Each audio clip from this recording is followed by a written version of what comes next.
Hola, soy Dana Paola Licea Rojas de la Facultad de Contaduría y Administración, y esta es mi evidencia para la meta 1.2 de la materia Análisis basado en datos. El propósito de la meta es reconocer las implicaciones éticas de la ciencia de datos durante el proceso de recopilación y análisis.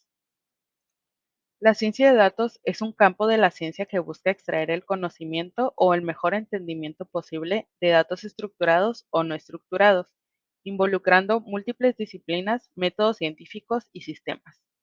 En esta presentación hablaré de qué es un flujo de trabajo y cuáles son sus etapas, los tipos de datos que existen y cómo recopilar y almacenar los datos. Un flujo de trabajo es una serie estandarizada de tareas que se completan para lograr un objetivo común específico. Dentro de la ciencia de datos, se han creado diferentes softwares automatizados que realicen diferentes funciones, como recolectar, procesar y analizar datos. Además, este flujo de trabajo se ha dividido en un proceso de 6 etapas. La primera de ellas se conoce como recopilación de datos y es la parte en la que el software accede a las fuentes de almacenamiento que estén disponibles y obtiene información. La segunda etapa, llamada preparación de datos, tal como su nombre lo indica, el software realiza una serie de filtros para detectar errores y descartar información repetida o incompleta. En la tercera etapa, llamada introducción de datos, los datos ya seleccionados ahora son enviados a sus destinos correspondientes, traducidos a un lenguaje entendible. En la cuarta etapa, llamada limpieza de datos, los datos procesados por la etapa anterior son finalmente preparados y optimizados para su uso final. En la quinta etapa, conocida como interpretación de datos, el usuario podrá hacer uso de los datos mediante gráficas, tablas, documentos, etc. Finalmente, en la sexta etapa, conocida como el almacenamiento de datos, como su nombre lo indica, el usuario podrá guardar la información para su uso inmediato o posterior. Regresando a la parte de la recopilación de datos, es importante mencionar que para que el software pueda obtener la información deben de existir fuentes de almacenamiento, las cuales contengan información de calidad y siempre estén disponibles y actualizadas. Además, existen dos maneras para almacenar los datos. La primera de ellas es la base de datos, la cual es una colección de datos que se crea para almacenar, acceder y recuperar datos.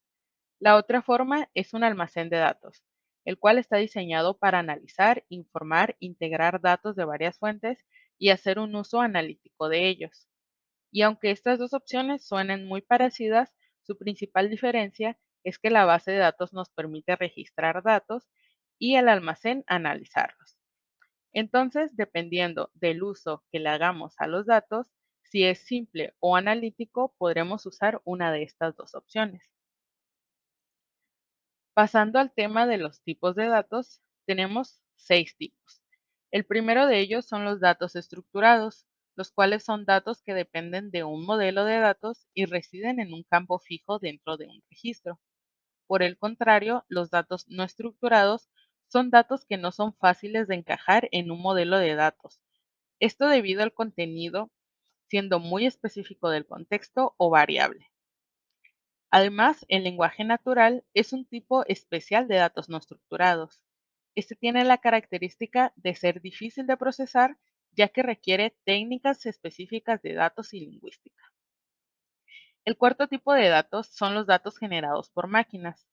Esta es información que se crea automáticamente por un ordenador, proceso, aplicación u otra máquina sin la intervención humana.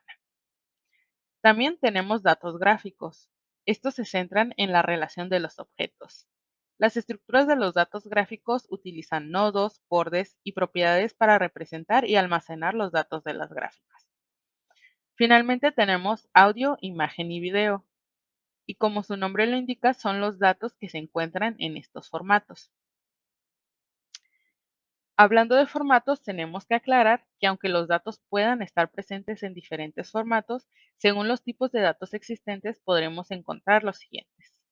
Tablas o gráficos como una forma de datos estructurados, un árbol genealógico como datos no estructurados, correos electrónicos y conversaciones como formas de lenguaje natural y registros de servidores como una forma de datos generados por máquinas. Finalmente, me gustaría mencionar que la ética debe estar presente en todo el ciclo de vida de los datos, desde que se recolectan hasta que se almacenan. Por ello, para evitar el uso malicioso, debe de haber una colaboración entre el gobierno, investigadores, inversores y científicos, que se aseguren que a la hora de recolectar la información sea con autorización previa. A la hora de gestionarlo, protejan al usuario y la información. Y finalmente, a la hora de usarlos, siempre sea con fines lícitos y manteniendo la ética como su prioridad. Si te interesa más información acerca de este tema, te dejo las siguientes referencias. Gracias.